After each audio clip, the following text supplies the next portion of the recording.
Pessoal, evita ficar brincando na estrada. Pô, a gente não havia, você tá se expondo, tá expondo outras pessoas. Aí a gente passa dois caras numa moto aí, né?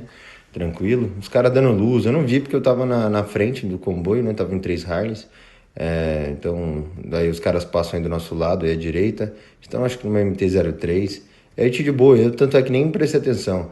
Tava preocupado em enxergar o painel da minha Harley, que sempre embaça, porque toda Harley embaça, e focado no meu som. Aí a gente passa eles achando que é algum tipo de afronta, alguma coisa, e eles vão arrepiando, ó, eles passam do nosso lado, moendo, e aí a gente vai encontrar eles aonde? No meio do mato, na estradinha de Guararema. Graças a Deus estava todo mundo bem, mas assim, cara, não se expõe, não se expõe a outras pessoas, é perigoso, cagada.